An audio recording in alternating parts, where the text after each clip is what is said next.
नमस्कार। धीरेन्द्र पुंडीर ऑफिशियल में आप सभी का एक बार फिर से स्वागत है। दिन भर खबरों की सुर्खियां और देश के अंदर कास्ट सेंसस पर राजनीति और ये तमाम चीजें चलती रही हैं, लेकिन भारतीयों की नज़र एक खबर को ढूंढती रही और वो है कि किस तरह से पहलगाम के उन आतंकियों को सुरक्षा एजेंसियों ने उनके अंजाम तक पहुंचा दिया जिन्होंने 26 पर्यटकों को मौत के घाट उतार दिया था धर्म पूछकर। लेकिन अभी साउथ कश्मीर में अभी सुरक्षा एजेंसियां उनके करीब तक नहीं पहुंच पाई हैं, क्योंकि साउथ कश्मीर का जंगल बहुत घना है, टेरेन बहुत ही टफ है, लिहाजा वहां आसानी से अगर आपके पास राशन है तो आप छिप कर रह सकते हैं, लेकिन सुरक्षा एजेंसियां जल्द ही उनको पकड़ लेंगी। उनके स्थानीय मददगारों पर शिकंजा कसा जा रहा है। एनआईए भी बैसरन घाटी में सारे फोरेंसिक एविडेंस इकट्ठे कर रहा है, लेकिन ये सब चीज़ें तो एक हिस्सा हैं ऑनगोइंग एक जांच का, इन्वेस्टिगेशन का। और ये सबको मालूम है कि अभी तक गाजी जैसे लोग भी आके यहाँ मारे जा चुके, गाजी बाबा जैसे लोग, और बड़े से बड़े आतंकियों को भारतीय सेना उनके अंजाम तक पहुंचा चुकी है।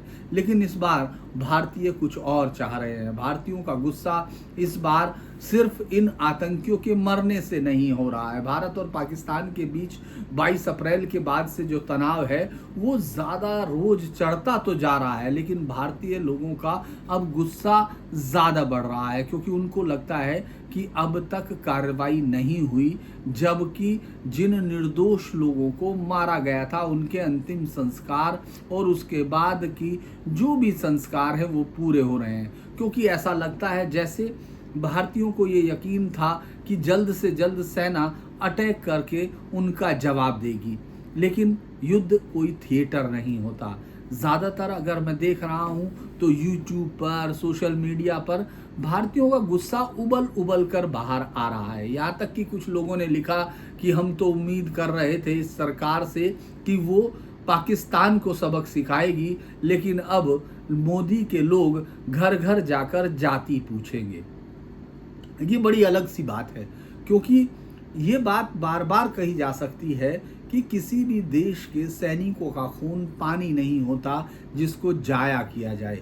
अगर हिंदुस्तान की बात की जाए तो हिंदुस्तान में अपने सैनिकों के लिए वो जज्बा है और हमको वो सम्मान करना चाहिए, जिससे लगे कि हाँ, ये सारी चीज़ें एक राष्ट्र की निशानी है जो जीवंत है, जो अपने खिलाफ हुई घटनाओं का बदला लेना चाहता है।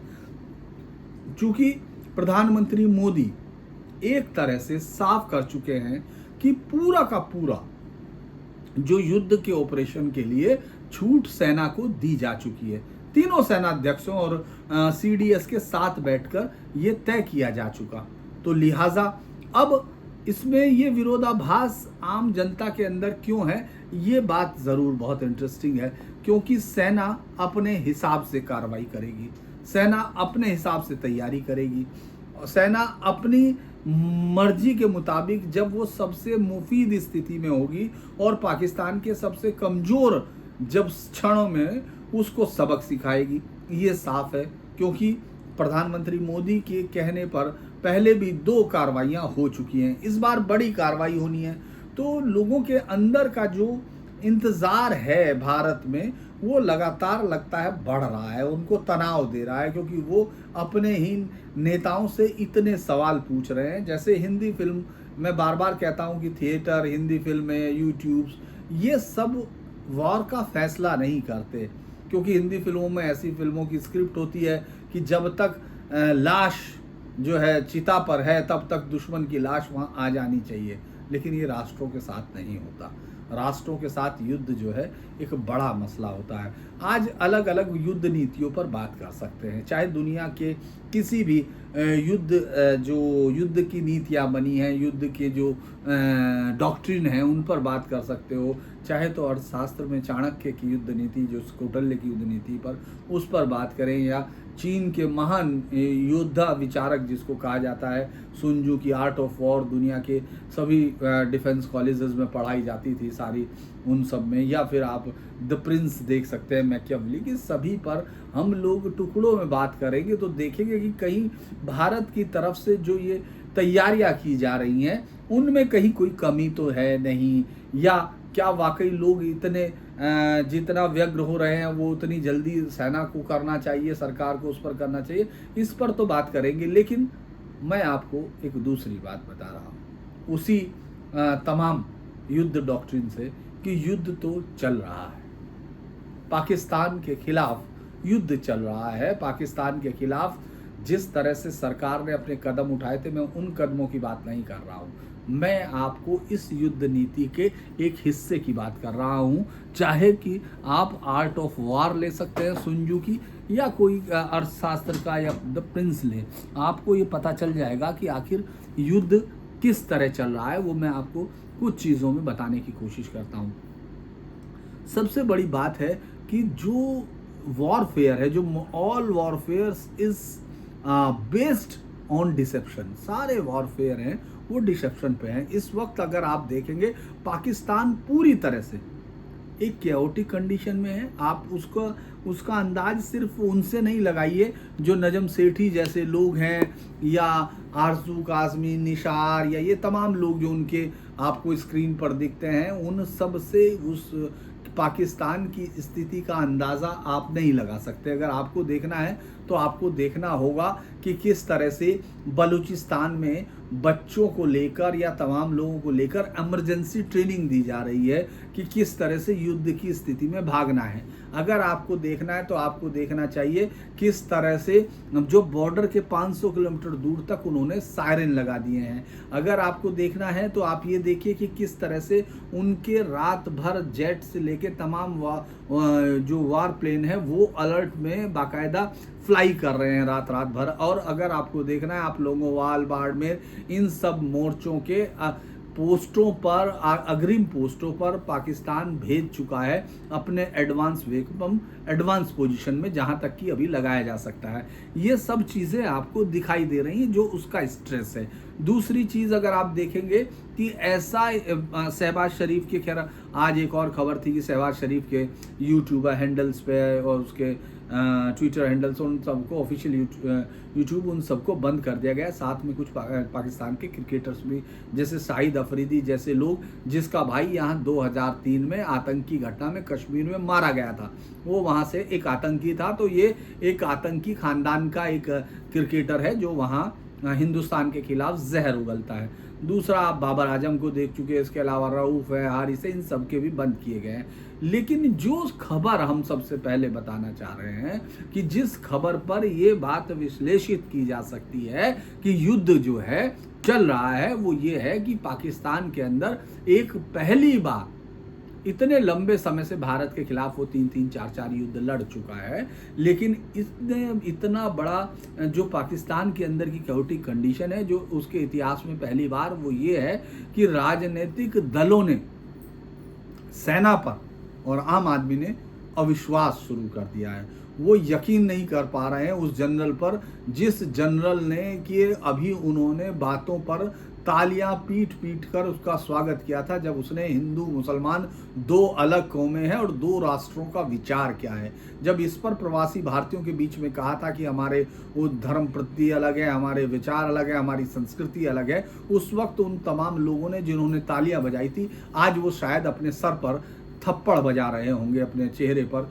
क्योंकि अब वो इस बात को देख रहे हैं कि भारत अब जल्दी ही हमला करेगा।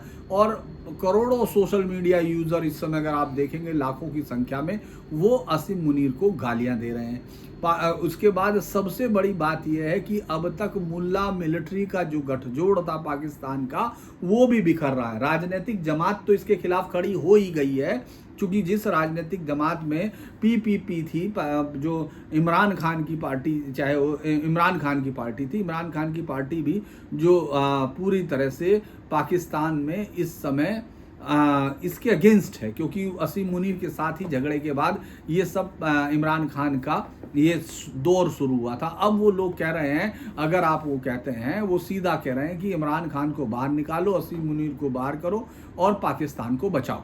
ये उनकी पार्टी का है, वो लोग तमाम जगह पर ले रहे हैं और बाकायदा निशाने पर ले रहे हैं। लेकिन जो सबसे बड़ा गठजोड़ टूटा है, वो टूटा है जो मुल्ला और मिलिट्री का है। उसमें जो फजलुर रहमान है, जिसको आपने टीवी पर अक्सर इस्लामी को ज़्यादा प्रीचिंग और उसको करते हुए देखा होगा, जिहाद की बातें, वो ये कह रहा है कि जिस जमीयत उलेमाए हिंद इस्लाम का, चूँकि जमीयत उलेमाए हिंद है हिंदुस्तान में, वो जमीयत उलेमाए इस्लाम का वो प्रमुख है, उसने कहा है कि ये एक जिस तरह की स्पीच दी थी वो एक गुलामी की निशानी है। और बलूचिस्तान पर भी बोलते हुए कहा कि बलूचिस्तान में सेना ने, असीम मुनीर को सीधे तौर पर कह रहा है कि इस तरह के हालात पैदा कर दिए हैं कि वो हिस्सा टूटकर दोबारा बांग्लादेश को दोहराने वाला है, जैसे पूर्वी पाकिस्तान टूटा था। और ये जो है आलोचना बहुत कमज़ोर नहीं है, आप इसको हल्के में नहीं ले सकते। इसके अलावा अगर आप देखेंगे पीएम इमरान खान की पार्टी के फवाद खान है, उमर है, अयूब खान है, महमूद खान अजकई, ये सब लोग जो है असीम मुनीर को टारगेट कर रहे हैं। बाकायदा पाकिस्तान में असीम मुनीर आउट का ट्रेंड कर रहे हैं, मुनीर आउट का ट्रेंड चल रहा है। आप इसमें देखें, पीटीआई का हाथ इसमें मान रहे हैं और वो सब वही लाइन ले रहे हैं कि साहब इनको बाहर किया जाना चाहिए हर हालत में। लेकिन दूसरा ये है कि अब मुनीर के चलते मुनीर ने भी अपनी चालें शुरू कर दी हैं। मुनीर जो है राजनीतिक नेतृत्व के खिलाफ उसी तरह की चालें चल रहा है, जैसे कभी सिकंदर मुर्जा और कभी आपको अयूब खान, याहिया खान, फिर जिया उल हक और उसके बाद परवेज मुशर्रफ ने चली। अब शहबाज शरीफ के ऊपर निगरानी करने के लिए, यानी जो पहले ही नाम मात्र की सरकार थी जिसका कोई लोकतांत्रिक अधिकार था, लेकिन अब उन्होंने उसके ऊपर एक जो अपना एनएसए रखा है, जो आईएसआई का चीफ है। अब वो असीम मलिक जो है उसका सबसे बड़ा काम क्या होगा कि वो कैबिनेट मीटिंग में बात करेगा। इसके अलावा चूंकि कैबिनेट मिनिस्टर का एक दर्जा है, तो वो दुनिया भर के देशों में जो राष्ट्राध्यक्षों से बातचीत हो रही है या उन लोगों को ब्रीफिंग पाकिस्तान की तरफ से दी जा रही है, उसको वो ब्रीफ कर पाएगा। वरना उससे पहले वो एनएसए से नीचे अगर वो एक आईएसआई का चीफ था तो ज़्यादा से ज़्यादा सुरक्षा एजेंसियों से बात कर सकता था, जो प्रोटोकॉल का हिस्सा था।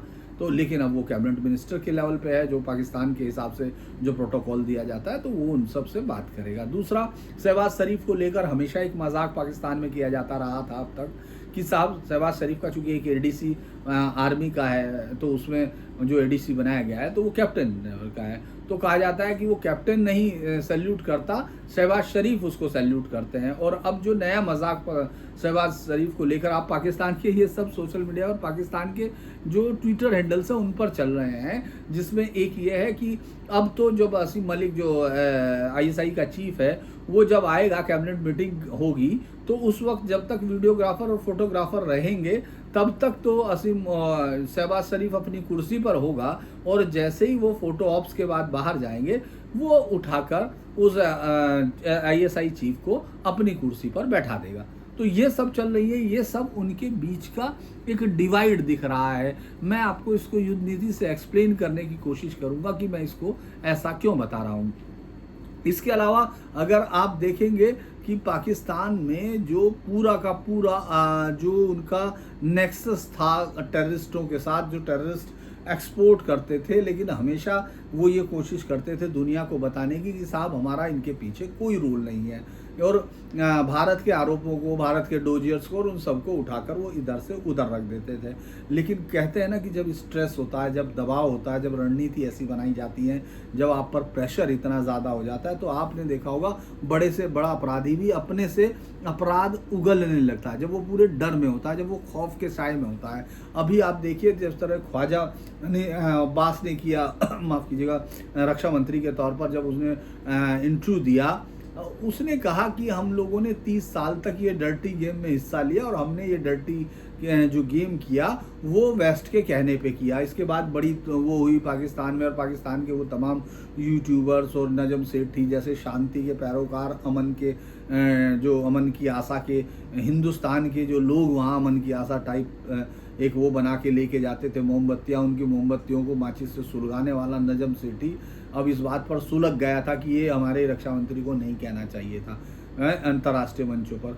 लेकिन अभी बिलावल भुट्टो, जिसके नाना ने कभी हिंदुस्तान के साथ 1000 साल तक जंग करने की कोशिश की थी और नारा दिया था कि घास फूस खाएंगे लेकिन 1000 साल तक जंग लड़ेंगे, एटम बम बनाएंगे, वो घास फूस खा रहे हैं और जंग अब होनी है।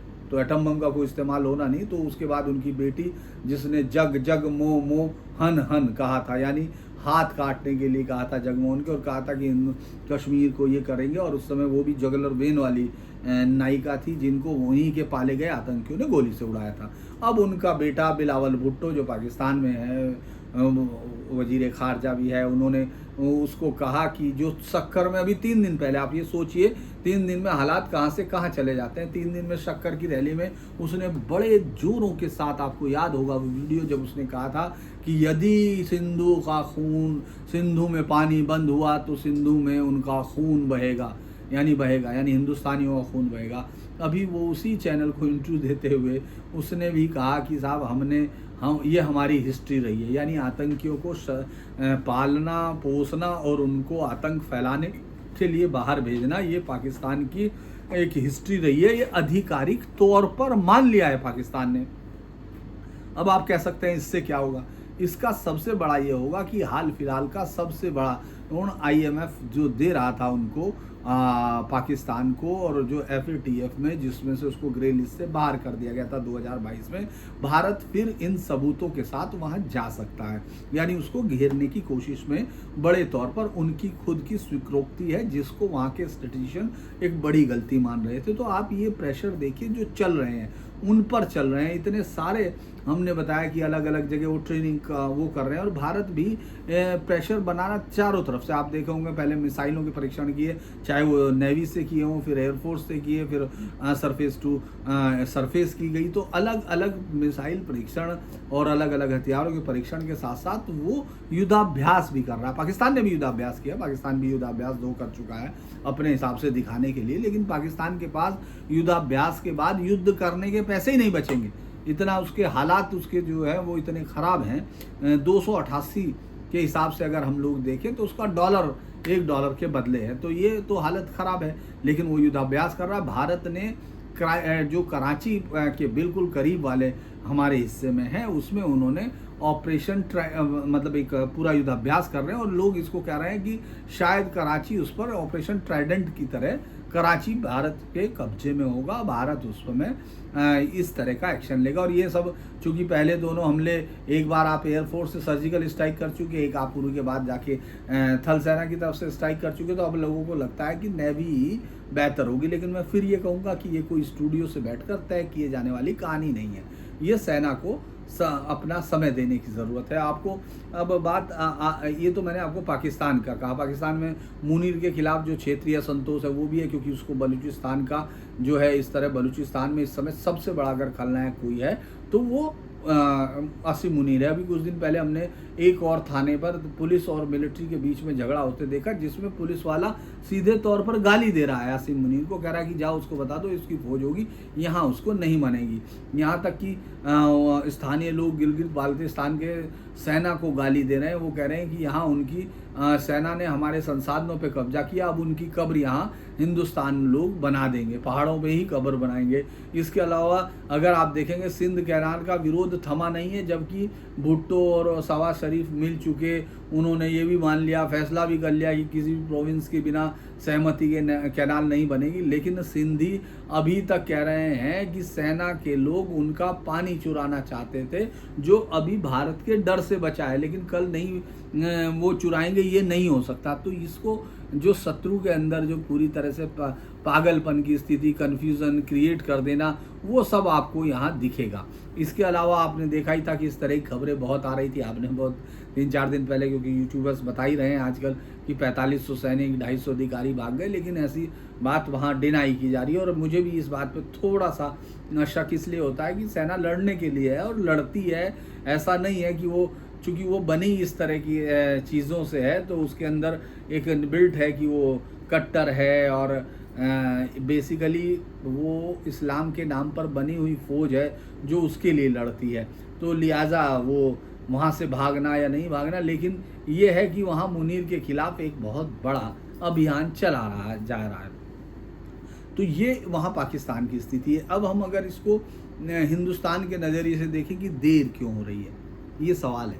आप हमेशा ये इस सवाल के साथ होगा, तो फिर आपको ये समझना चाहिए कि भारत की सरकार जब ये कहती है कि सेना फैसला लेगी तो ये कोई नया काम नहीं है। इससे पहले भारत 2001 में ऑपरेशन पराक्रम देख चुका है, जहां हम लोगों ने 7 महीने तक, जो संसद पे हमला हुआ था 13 दिसंबर को, उसके बदले में भारत सरकार, उस समय वाजपेयी साहब प्रधानमंत्री हुआ करते थे, और उन्होंने पाकिस्तान को ये तय किया, मतलब मंत्रिमंडल ने, कि भारत सरकार ने, कि पाकिस्तान को इस बार इसका मुंह तोड़ जवाब दिया जाएगा, सिर्फ इसको कोई डोजियाँ नहीं भेजे जाएंगे, और उन्होंने सेना भेज दी ऑपरेशन पराक्रम।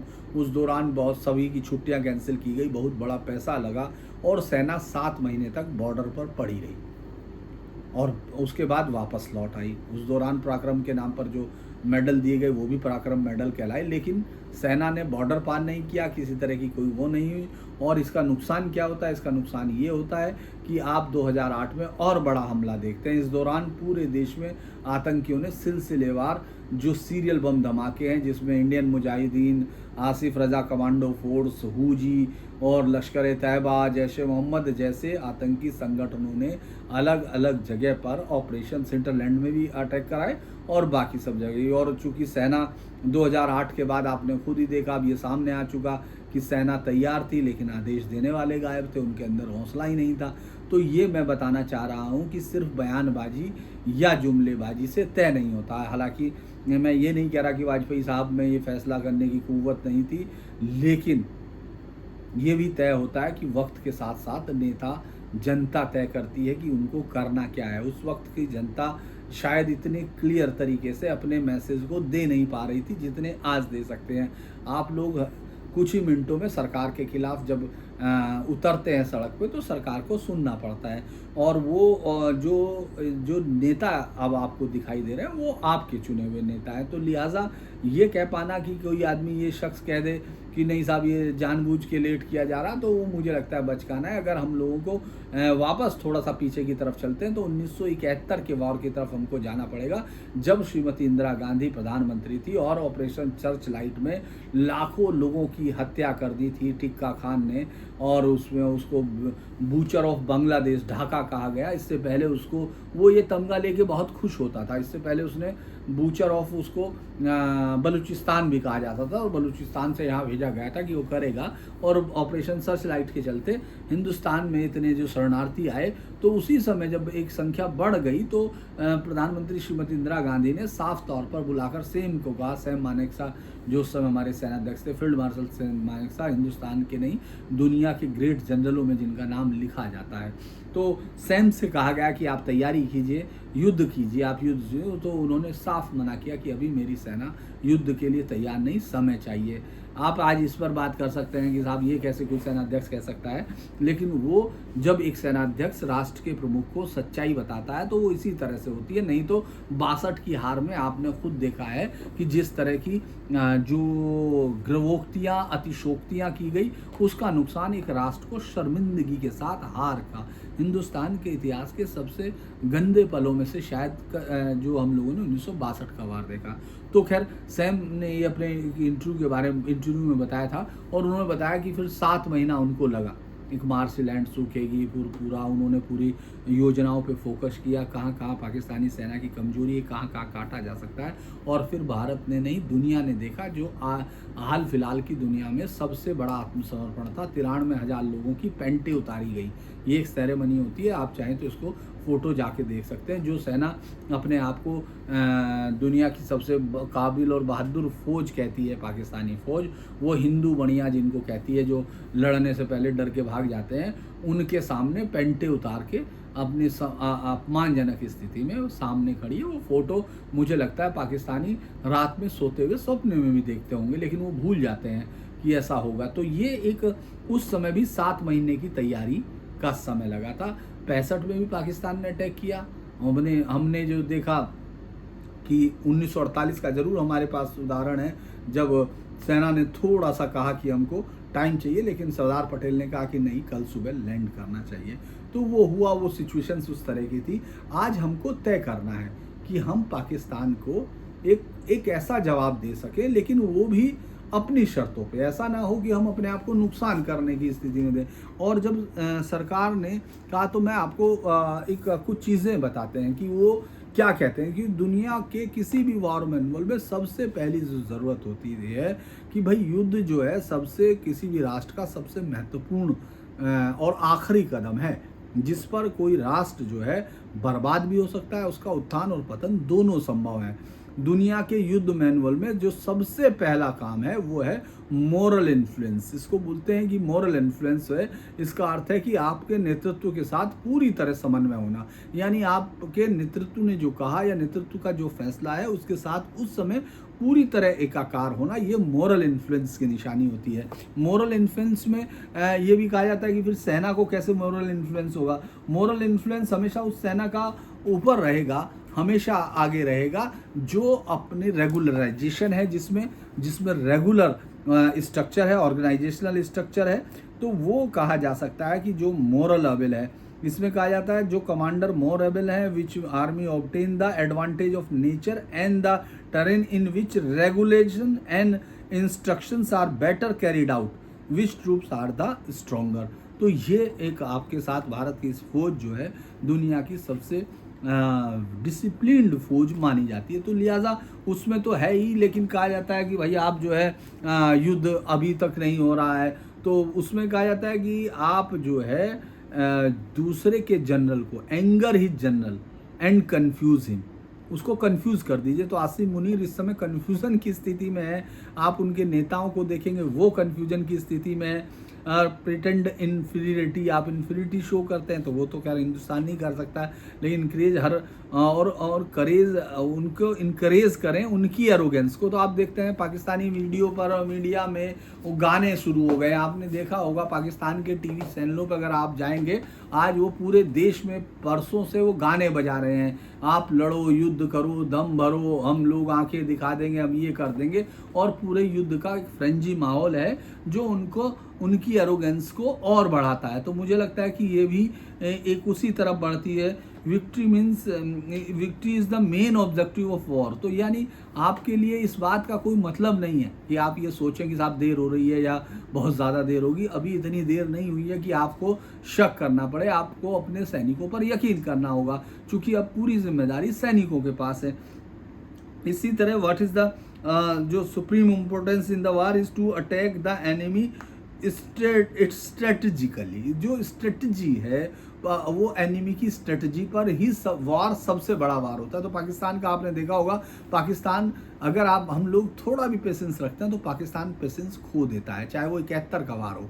आखिर में जब भारत को वॉर की तैयारी कर रहा है, भारत सारी ताकतें दे रहा है, मुक्ति वाहिनी को समर्थन कर रहा है, और अटैक कौन करता है? पाकिस्तान 3 दिसंबर को।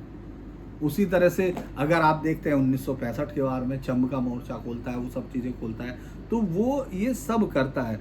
वो जो और ये देखिए एक और है कि वो जनरल कौन कमज़ोर होता है। मैं आपको कुछ सुनजू के आर्ट ऑफ वॉर और प्रिंस से ले रहा हूँ चीज़ें। If the general is unable to control his impatience in, तो वो जो है, जो इस तरह का जनरल होता है जो अपने कंट्रोल नहीं कर पाता अपने मतलब धैर्य पे, या वो नहीं कर पाता, वो हमेशा नुकसान में रहता है, वो हमेशा अपने ट्रूप को खोता है, क्योंकि आपको तय करना है। अभी वो एक कोई भी, ये इसलिए मैं युद्ध पिपासु होने के नाते युद्ध का शब्द का इस्तेमाल नहीं कर रहा, मैं इसलिए कर रहा हूँ क्योंकि आपको याद होगा सर्जिकल स्ट्राइक के नेक्स्ट डे पाकिस्तान ने अल सुबह अपने जेट के साथ, अपने एक स्क्वाड्रन के साथ अटैक किया था, और उन्होंने भारतीय डिफेंस इलाके में बम भी गिराए थे जिनका कोई नुकसान नहीं हुआ था। और उसी के बाद वो फाइट हुई थी, डॉग फाइट हुई, ये सब हुआ, जिसमें अभिनंदन फिर बाद में पकड़ा गया और उनको छोड़ना पड़ा। वो आज ये कहते हैं कि हमने छोड़ दिया, ये सब किया, लेकिन आप ये सोचिए कि किस तरह से उनके पैर कांप रहे थे, उनकी संसद में शब्द इस्तेमाल हुए। तो इसीलिए ये नहीं होना चाहिए। और your troop are not worn out, आपका ट्रूप भी अब उससे नुकसान नहीं होना चाहिए। इसके अलावा मुझे लगता है कि बहुत सारी चीज़ें जो मैं आपको बता सकता हूँ। The who know when he can fight and when he can not will be victorious. तो कम से कम मुझे लगता है ये नोट जो है आपको बताने के लिए बहुत होगा कि आपको यकीन नहीं खोना चाहिए, ख़ास तौर से उस समय जब नेतृत्व अभी तक आपके आशाओं पर खरा उतरा हो। और पाकिस्तान की जो आर्मी है उसके लिए तो सिर्फ मुझे लगता है एक छोटी सी लाइन के साथ मैं ख़त्म करूँगा कि Islamization under Zia ul Haq was criticised widely around the world for undermining the status of women through laws and reduce the significance of women testimony to half that women in a certain trial. यानी कुछ trials में जो महिला की testimony थी, जो गवाही थी, उसको आधा किया गया था। ये जिया-उल-हक के समय का है। तो ये बताता है law of evidence as amended to reflect the conservative interpretation of Quranic verse. ये कह रहे हैं कंजर्वेटिव, तो ये उस समय हुआ। इसके अलावा the most of the Pakistani जो है declare what was not Islamic. A news story typical of period said a Pakistani youth who was sentenced last summer to have his right hand amputated for stealing. एक घड़ी चुराने के लिए एक आदमी का हाथ काटा जाना था, एक युवा था, वो जेल में था सिर्फ इसको इस्लामिक तरीके से। तो उस पर बहुत सालों तक इसलिए परेशानी रही, 11 साल तक, क्योंकि मौलवी ये तय नहीं कर पा रहे थे कि उसकी उंगलियां काटी जानी है, कि उसका हाथ काटा जाना है, वो कोहनी तक कटेगा कि पूरा कटेगा या फिर कलाइयों से कटेगा। तो ये फौज इस तरह की फौज है जिसके साथ आप टकराने जा रहे हैं, जो सिर्फ जहर से भरी हुई, नफरत से भरी हुई, और जिसके पास दुनिया को देने के लिए सिवाय नफरत और कुछ नहीं है। तो ये था आज के लिए हमारा पाकिस्तान के साथ युद्ध के वक्त जो अभी धैर्य खो रहे हैं उन सब से, कि अपने ऐसे समय में जबकि सब लोग साथ खड़े हैं, ये देश एक फैसलाकुन जंग या एक फैसलाकुन जो एक वार के तरीके से कुछ भी हो, कोई भी एक्शन हो, वो फैसलाकुन हो, ये चाहता हो। तो ऐसे में हमारा धैर्य ही हमारी सरकार की और हमारे देश की ताकत होगी। आज के लिए बस इतना ही। कल फिर किसी और सब्जेक्ट पर बात होंगी, लेकिन आपसे एक और अनुरोध है। एक तो मैं आपको धन्यवाद देना चाहूँगा आपके स्नेह का, कि हम लोगों का जो परिवार है वो रोज़ बढ़ रहा है। तो कृपया इसको लाइक कीजिए, सब्सक्राइब कीजिए और शेयर कीजिए। आज के लिए इतना ही। नमस्कार।